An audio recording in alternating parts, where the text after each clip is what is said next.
Bismillahirrahmanirrahim. Assalamualaikum warahmatullahi wabarakatuh. Ini adalah materi kedua dari mata kuliah Hukum Bisnis dan Teknologi Informasi.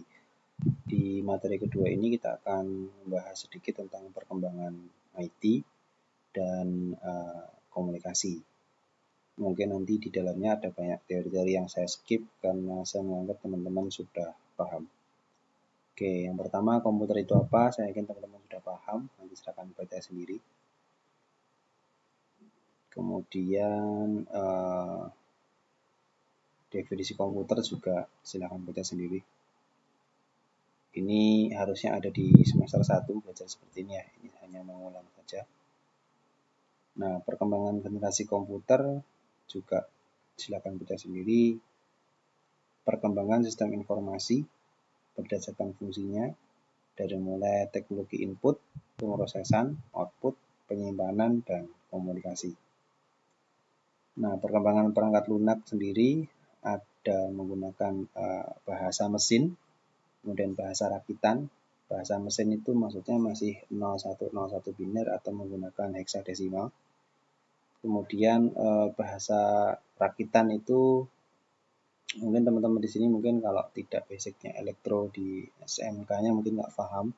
Tapi kalau yang elektro mungkin paham, pernah belajar bahasa pemrograman yang instruksi-instruksinya itu 3 huruf. Contoh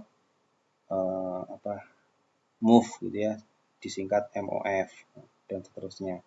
Biasanya dipakai untuk pemrograman microprosesor atau microcontroller.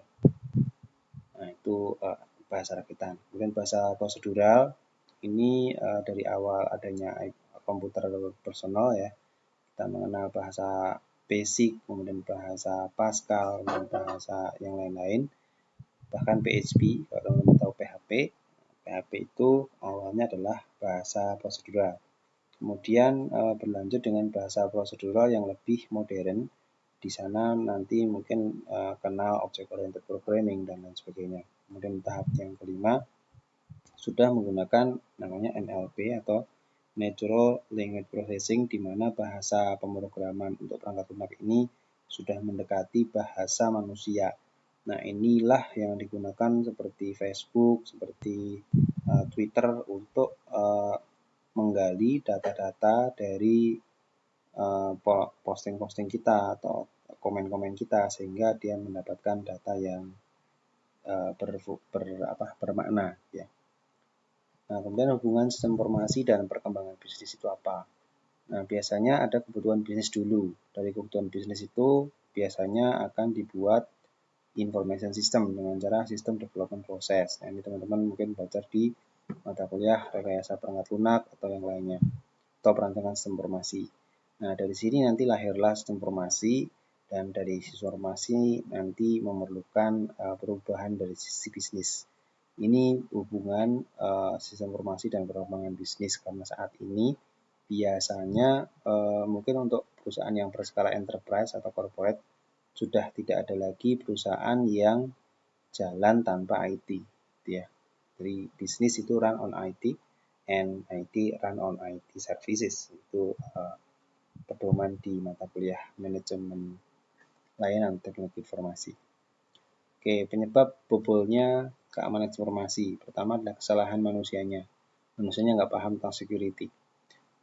Kemudian dari lingkungan. Ada kesalahan di lingkungan atau bencana di lingkungan. Kemudian komputernya yang gagal, hard disknya crash atau jaringannya putus dan sebagainya. Itu menyebabkan bisa menyebabkan bobolnya keamanan informasi.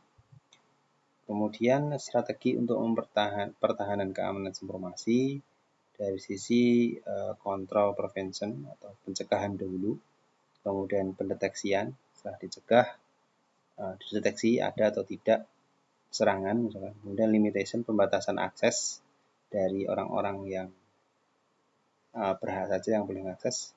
Kemudian recovery ketika sudah benar-benar kejadian ada serangan dan terserang, bagaimana cara recovery-nya agar kerugiannya sedikit.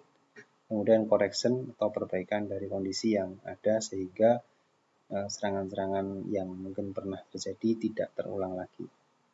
Nah, 3 cara akses masuk ke dalam sistem komputer. Pertama, masuk dari dalam secara fisik. Ini physical access. Kemudian masuk dari luar jaringan ke dalam sistem yang mencakup ada akses ke sistem, akses to specific transaction, privilege, program, data di dalam sistem. Oke, kemudian kita bahas tentang perkembangan cybercrime. Ini nanti mungkin akan kita detailkan pada pertemuan selanjutnya tentang cybercrime. Nah, perkembangannya seperti ini teman-teman. Dari sisi pra internet, kemudian internet generasi 1, generasi 2, itu intinya kabel ini mengatakan bahwa makin ke sini itu serangan internet itu semakin tinggi, semakin gencar. Oleh sebab itu kita perlu memperhatikan sistem-sistem kita terutama yang on the cloud untuk diperbaiki keamanannya. Oke, mungkin itu yang bisa saya sampaikan di pertemuan kedua. Kita sambung diskusi kita di pertemuan selanjutnya. Terima kasih. Assalamualaikum warahmatullahi wabarakatuh.